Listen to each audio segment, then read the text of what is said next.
내년부터 이제 다원에서 이제 예비 고1을 대상으로 수업을 하게 된 구재윤이라고 합니다. 네, 반갑습니다.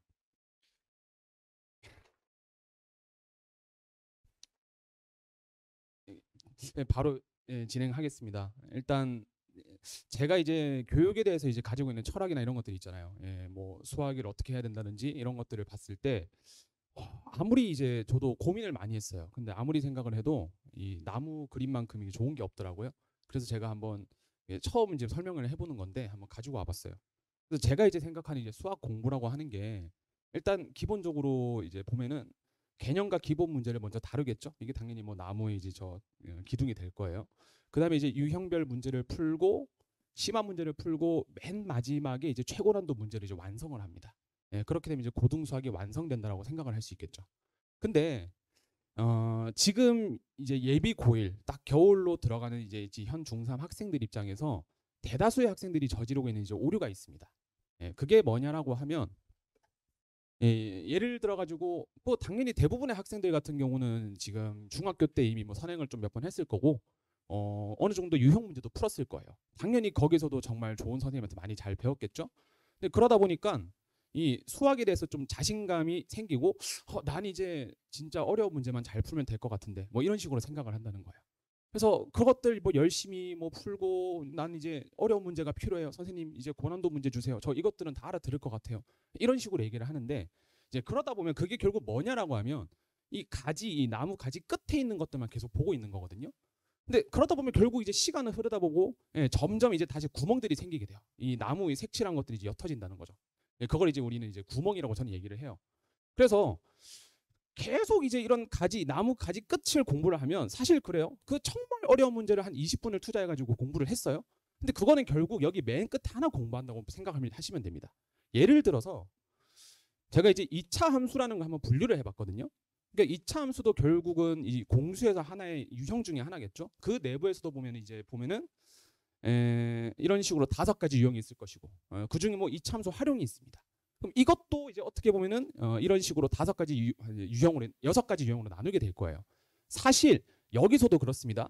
여기서도 좀 더 분류하자면 이 근해 분리에서도 뭐 이렇게 여러 가지가 뭐 분류가 되고 그런 게 있을 거예요. 근데 뭐가 문제냐면 대다수의 아이들이 그래 디립다 어려운 문제만 푼다라고 했을 때 그럼 결국은 어떤 정말 최고난도 문제 하나 풀었어요. 그거는 사실 이 근해 분리에서도 유형 하나 그거 하나 공부한 거고 그럼 그 문제를 이해를 잘했다. 그거는 이 유형 하나를 이해했다고 생각하시면 되는 거예요. 근데 문제는 그 와중에 이제 기초 개념들은 점점 옅어지고 있는 겁니다. 구멍이 생기는 거죠. 결국 그건 티가 안 나거든요. 왜냐하면은 웬만한 어려운 문제는 본인이 풀고 있었기 때문에 난 이제 다 아는 것 같은데 내신에서도 자신감이 생겨요. 그리고 결국 시험에서는 쉬운 문제를 틀리는 겁니다. 제가 예를 들어서 보면 뭐 제가 지금 문제를 풀이할 건 아니고 하나 가지고 와봤는데 이게 이제 2020년도 경기고 문제예요. 보시면 뭐 나머지는 안 보셔도 되고 1번만 보시면 이제 함수의 그래프를 집합으로 구하시오라고 되어 있어요. 이게 이제 2020년 내신 문제인데 그러니까 보통 이제 어머님들께서도 생각을 하실 거예요. 함수의 그래프? 이러면은 왠지 그냥 좌표에다가 이렇게 그냥 선으로 그림 그리고 왠지 이런 걸 상상한단 말이에요. 근데 그건 학생들도 마찬가지예요. 일반적으로 그래프하면 그냥 그리는 것만 이때까지 배워왔었거든요. 웬만한 문제들 다 그렇게 했었고. 근데 사실 저희 고등학교 교육 과정에서 보자면 함수의 그래프라는 건 집합으로 정의를 합니다. 이건 교과서에도 나와 있는 내용이에요. 근데 아이들이 이제 옛날에 선행했을 때 한번 배운 적도 있겠죠. 그리고 사실은 배운 적 없는 아이들도 많습니다. 저 매년 제가 체크하고 물어보거든요, 아이들한테. 그럼 이제 그렇게 해서 그냥 까먹고 있다가 결국 시험에 이렇게 나오면 이게 약간 황당하다는 거죠. 저게 뭐냐 싶다는 거예요. 제가 실제로 이 당시에 저는 이제 이거를 계속 강조를 했었어요. 그리고 왜 좀 제발 시험에 나왔으면 좋겠다 이런 생각을 했는데 뭐 이게 그렇게 막 자주 나오는 문제는 아닙니다. 다만 이런 식으로 기습적으로 나올 수 있다는 거예요. 제가 그 당시 아이한테 제 가르친 아이한테 그래서 너네 반 아이들 이거 맞췄냐 하니까 대다수가 그냥 이건 3점은 그냥 날리고 시작을 했더라고요. 그리고 예를 들어서 2020 정신영어에서 이런 문제가 나온 적이 있어요. 이것도 4번 보시면 똑같이 나와 있죠. 함수의 그래프를 구하시오라고 되어 있습니다. 근데 이건 좀 더 불친절합니다. 집합이라는 말도 없어요. 그냥 좌표에 나타내지만 말라고 돼 있죠. 이런 식으로 기습적으로 개념들이 나온다는 겁니다. 그리고 그것들은 사실은 나는 개념을 했다고 착각을 하지만 그것들이 잘 안 돼 있는 상황이다 보니까 점수를 날린다. 이렇게 생각을 하시면 되고 그래서 제가 이제 수업을 하는 방향이 어떻게 되냐라고 하면 그 겨울 방학이 되면 그때는 당연히 개념을 합니다. 이거는 개념은 모두에게 공평한 거예요. 공부를 잘하든 못하든 심화를 많이 했다고 하더라도 개념은 무조건 해야 됩니다. 그러니까 저의 목적은 뭐냐면 내가 개념을 잘 알고 있다라고 하는 이 편견을 깨는 게 저의 목적이거든요. 학생들 입장에서. 그래서 주로 이제 5개념이 많이 발생하는 개념 아니면 함정 문제들 그런 것들 위주로 제가 수업을 하게 될 거예요. 그러면서 이제 개념을 같이 연계시켜가지고 수업을 진행을 합니다.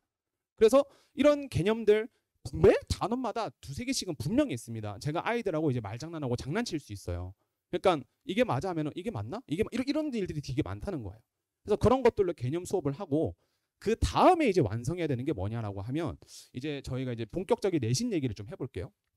지금은 공통수학 원투라고 돼 있는데 공수 원투에서 주로 이제 어떤 문제가 나올 것이냐라고 하면 이제 글씨 크기 순으로 보시면 됩니다. 모의고사 기출 아니면 부교재 뭐 이렇게 사관학교 경찰대. 근데 사관학교 경찰대는 굉장히 뭐 거의 안 나온다. 근데 조금씩 기습적으로 막 한 10년 전 문제 이렇게 나온다 생각하시면 돼요. 대다수는 모의고사 문제입니다. 그리고 예를 들어 가지고 이 동네 학교들 같은 경우 이제 한 절반은 프린트를 쓰겠죠. 절반은 부교재를 쓸 겁니다. 프린트를 쓰는 학교에서의 프린트 출처는 정말 웬만하면 다 모의고사 문제들입니다. 그리고 부교재는 뭐 사실 올림포스라고 하는 거는 사실 EBS 교재인데 그 내에서도 보면은 좀 네 가지 종류가 있어요. 유형편도 있고 고난도도 있고 이런 식으로 있거든요. 예, 뭐 어쨌든 간에 이런 부교재에서도 나오는데 사실은 여기서도 보면 이 교재 문제들의 출처들이 모의고사인 경우들이 많습니다. 특히 수학의 신 같은 경우도 뭐 당연히 그 교재만의 문제도 있지만 모의고사 문제와 변형도 굉장히 많거든요. 그래서 결론은 모의고사가 정말 중요한데 이게 또한 학생들이 저지르는 오류 중에 하나가 그런 게 있습니다. 이게 바로 저는 내신 문제 풀겠다 이거예요. 그래서 내신 문제 열심히 풀어요. 사실 근데 그거 모의고사 문제 변형이거든요. 그럼 모의고사의 그 원본 문제도 풀지 않은 채로 계속 내신 문제 바로 푼다 이거예요. 그래서 저는 겨울 방학 동안에는 주로 이제 모의고사 저 원본 문제들을 굉장히 많이 푼다라고 생각을 하시면 됩니다. 그것만 해도 좀 사실 역사가 오래됐잖아요. 문제들이 굉장히 어렵고 많거든요. 사실 그것만 해도 정말 오래 걸리고 아이들도 이해하기 힘들어하는 경우도 많아요. 근데 예를 들어서 그래요. 제가 모의고사 문제 같은 경우는 정말 최고 난다라고 하더라도 겨울 방학 때는 끝내는 편이에요. 왜냐하면 이걸 해야지 나중에 이제 변형을 풀 거 아니겠습니까? 그래서 우선적으로 모의고사 위주로 진행한다 생각하시면 되고, 자, 그 다음에 이제 대수미적분 원 이제 2학년이라고 생각을 해봅시다. 그럼 이때는 더 힘들어요. 왜냐하면 문제풀이 더 많잖아요. 모의고사가 2학년만 있는 게 아니거든요. 3학년도 있고 그리고 더더군다나 EBS 수능 특강도 같이 공부를 해야 됩니다. 이 필수예요. 사실 학교별로 선정을 하거든요. 우리 학교는 고3을 내는 경우도 있고 우리 학교는 고2에서 내는 경우도 있고 뭐 이런 것들 학교별로 다르긴 한데 일단 겨울방학 때는 다 같이 해야 되겠죠. 근데 워낙 풀 게 많다 보니까 결국 제 입장에서는 어떻게 하느냐, 선별적으로 공부한다고 생각을 하시면 돼요.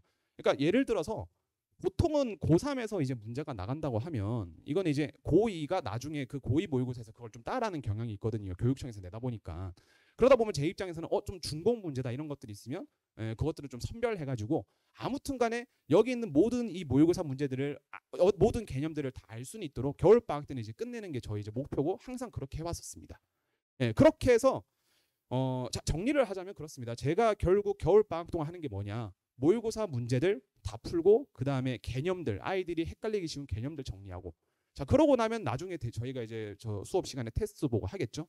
테스트에서는 이제 결국 이 모의고사 문제들에 대한 변형이 나오는 겁니다. 정말 변형 문제들이 많이 있겠죠 저한테. 그래서 그런 것들을 풀고 그 테스트를 틀리면 그 테스트에 대한 또 변형 문제를 뭐 2배수에서 5배수 사이로 해서 다시 풀고 그것들이 이제 하루에 이제 끝낸다라고 생각을 하시면 됩니다. 자, 그래서 이게 저희 교재 구성이거든요. 그냥 한 페이지만 그냥 찍어봤어요. 잘 안 보이시죠? 그래서 보면은 이게 왼쪽 페이지인데 제가 이런 식으로 뭐 유명한 문제들, 좋은 문제들을 이제 모의고사 문제입니다. 가지고 와가지고 풀이를 합니다. 그럼 그렇게 풀이를 하고 나면 이건 이제 제가 풀이할 문제입니다.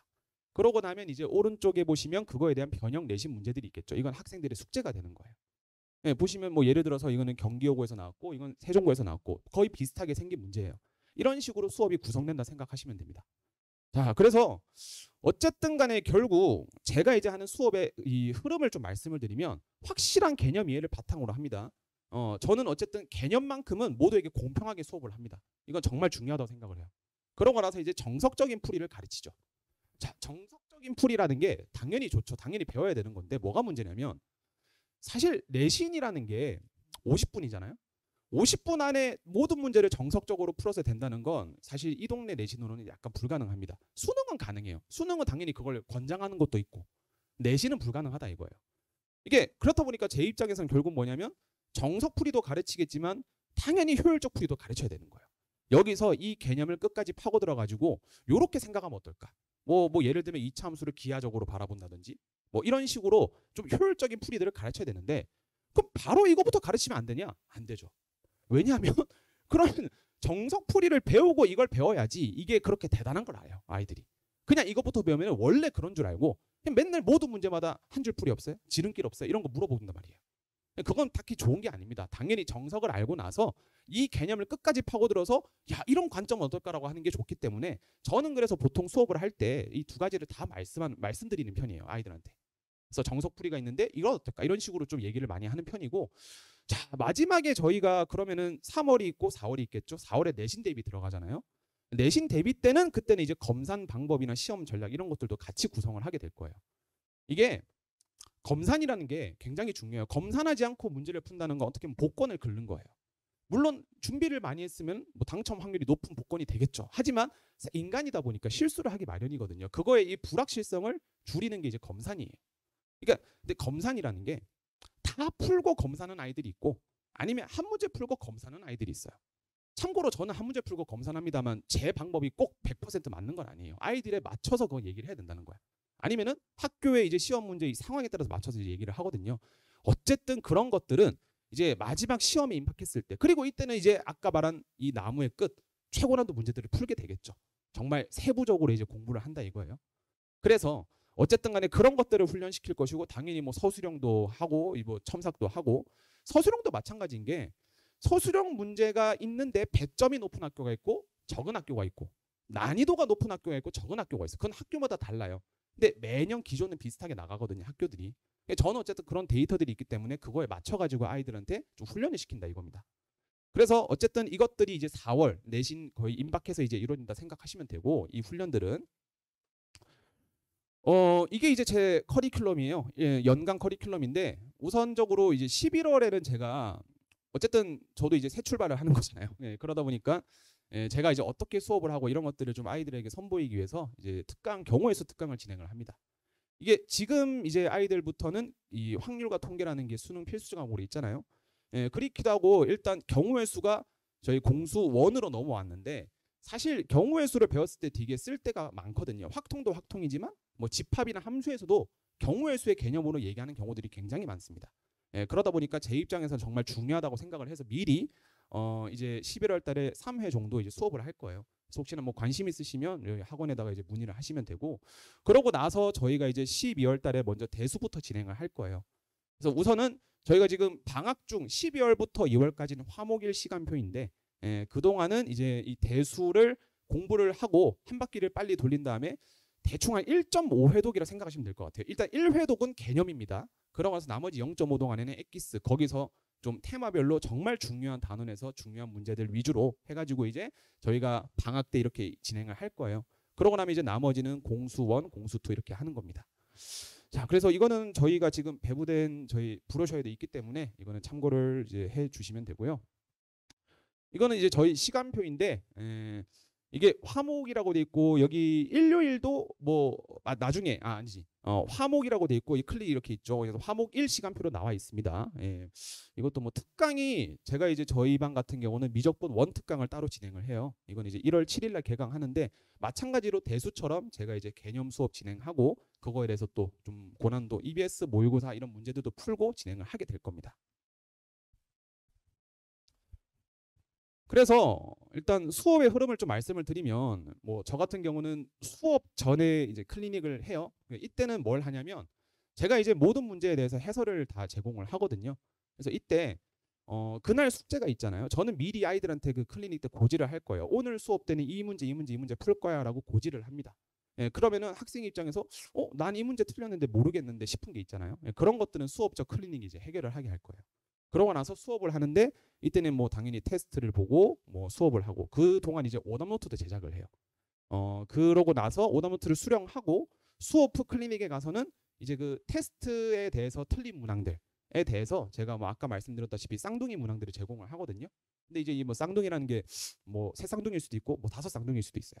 어쨌든 간에 이런 뭐 문제 수가 좀 중요도에 따라서 2배수에서 5배수로 왔다 갔다 합니다. 그래서 그런 것들을 제공해서 이제 풀게 될 거고, 숙제를 만약에 안 했다라고 하면 이제 이 클리닉에서 이제 좀 완료를 짓게 되겠죠. 근데 이게 제가 경험상 그러다 보면은 이때 하지 하고 상습적으로 안 한 친구들이 있어요. 근데 그런 친구들이 이제 제가 좀 약간 참교육을 해야 되겠죠. 그런 것들은 좀 저도 압박을 주고 얘기를 하는 편이고, 어쨌든 간에 수업 클리닉에서는 이 오답 숙제 당일 숙제 안 돼 있는 게 있으면 완벽하게 이제 완료하도록 제가 이제 훈련을 하는 편입니다.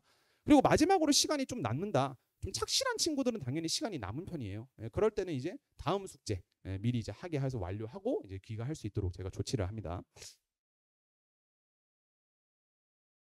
당연한 얘기지만 여기 이제 모든 훌륭하신 선생님들이 다 이렇게 하고 계시죠. 카톡 질문 받고 내신 시험 끝나면 시험지 상담을 받아요. 이제 아이들이랑 아까 말씀드린 뭐 시험 전략, 검사 방법 이런 것들이 잘 이루어졌는가, 어떻게 하는 게 너한테 어떻게 더 맞는 것 같냐 이런 것들이 이제 복귀하고 다음에 어떻게 할 건지. 사실 전략이라는 게 생각보다 중요하긴 합니다. 기껏 공부 많이 했는데 그거를 펼쳐보지 못하는 경우들이 많거든요. 그래서 생각보다 이런 시험 전략에 대해서는 저가 강조를 되게 많이 하는 편입니다. 그래서 이런 것들 시험지 상담하고 뭐 테스트 결과나 이런 것들이 누적 성적들이 있으면 당연히 다 이런 것들은 부모님께 이제 제가 문자로 전송을 할 예정입니다. 이게 그래서 저도 설명에 고민을 했잖아요. 그래서 저 스스로 나에 대해서 어떻게 표현을 할까에 대해서 좀 고민을 많이 했는데, 결국 저를 잘 이제 보일 수 있는 거는 학생들의 시선이라고 생각을 하거든요. 그래서 지금 가르치는 아이들한테 한번 저에 대해서 피드백을 써달라고 했어요. 근데 뭐 당연히 저희 그 이전 학원에 대한 의리도 있고 하니까 제가 뭐 나갑니다 이런 게 아니라 그렇게 얘기는 안 했고요. 그냥 내년을 위해서 피드백을 해달라 이런 식으로 얘기를 하니까, 사실 평상시에 막 그렇게 날뛰고 그냥 뭐 이런 아이들인데 그때만 제가 그렇게 말했거든요. 지금 이 순간만큼은 강사와 제자가 아니라 그냥 이제 어떻게 보면은 고객과 서비스 용역 제공자다라고 생각을 하고 냉철하게 얘기를 해달라. 굉장히 열심히 써주더라고요. 그래서 열심히 썼는데 그러고 제가 당연히 읽어봤죠. 봤을 때 저도 깜짝 놀랐습니다. 저도 이런 걸 처음 해봤는데 생각보다 아이들이 되게 날카롭고 좀 제가 평상시에 그냥 가지고 있던 교육 철학, 근데 그걸 굳이 이렇게 막 내보이진 않았는데 은연중에 가지고 있던 생각들도 아이들이 잘 캐치를 해주고, 제가 예를 들어가지고 열심히 뭐 밤새 가지고 뭐 작업을 했는데 이 자료를 좀 알아봐 줬으면 좋겠다. 근데 그걸 아이들이 그래도 알아봐 주더라고요. 그 되게 저 입장에서 보람이 많이 찼어요. 그래서 제가 이 수강 후기를 이제 제가 타이핑을 하면서 사실 좀 어떻게 보면은 문법적으로 안 맞는다는 이런 것들이 있으면 수정을 하고 싶잖아요. 근데 최대한 이거를 좀 거짓 없이 하고 싶어서 제가 그냥 그대로 담으려고 노력을 했거든요. 그러니까 예를 들어서 근데 뭐 그런 건 찍었어요. 뭐 선생님 잘생겼어요. 뭐 옷을 잘 입어요. 뭐 이런 것들은 그게 브로셔에 있을 건 아니잖아요. 그런 것들이 있을 건 이유가 아니니까 뭐 사실 사실도 아니고 그래서 그런 것들만 제가 좀 지우고 나머지들은 제가 봤을 때도 정말 저를 잘 표현한다라고 저는 생각을 합니다. 그래서 대표적으로 두 가지를 좀 가지고 왔는데 이게 잘 안 보이실 수도 있는데 저희 브로셔에는 다 나와 있습니다. 그래서 결론적으로 제가 이제 부교재나 이런 것들 변형은 정말 잘해주는 편이거든요. 그러니까 남들보다 훨씬 더 잘 만들어줄 노력을 해요. 예를 들어서 뭐 숙명여고 같은 경우는 프린트 한 12문제밖에 없습니다. 그러면은 보통 한 2배수나 3배수 이렇게 문제를 만들겠죠. 근데 저는 일단 최소한은 한 150문제 이상 만듭니다. 일단 한 문제당 한 6배수, 7배수 정도까지도 만드는 편입니다. 어떻게든지 간에. 어떻게든. 그러니까 어떤 학교, 아무리 소수 학교라고 하더라도 저는 부교재나 프린트, 왜냐하면 옛날에는 저도 선택과 집중을 할까라고 했는데 미안하잖아요, 이게. 그 친구도 멀리서 왔을 텐데. 그러다 보니까 저는 어떤 학교든지 간에 정말 최상의 퀄리티로 부교재 프린트 변형을 만들어 주고 있고, 뭐 수업 시간에 좀 지루할 때 재밌는 얘기를 많이 하는 편이에요. 그래서 아이들이 그걸 좀 많이 써줬더라고요. 그래서 그런 것들 좀 잠 깨는, 제가 이제 어쨌든 재밌는 수업을 지향을 하거든요. 그러고 나서 이제 보면은 뭐 상담이 고마웠다라고 하는데, 사실 상담을 제가 아이들이 그렇게 저한테 많이 하진 않더라고요, 솔직히 말씀드려서. 근데 하면 열심히 하는 편입니다. 진짜로 제가 저의 과거가 좀 힘든 것도 있었고 뭐 그런 것들 얘기를 많이 하는 편이거든요. 뭐 결론적으로 이 친구들이 그 학원 기준 3레벨인데 다 1등급 나왔습니다. 서울고 영동고이거든요. 어쨌든 1등급 지금 나오고 있고, 뭐 어쨌든 간에 짧지만 짧고 길면 길지만 많은 얘기 들어주셔서 감사하고, 저는 이제 다원 구재윤입니다. 잘 부탁드리겠습니다. 감사합니다.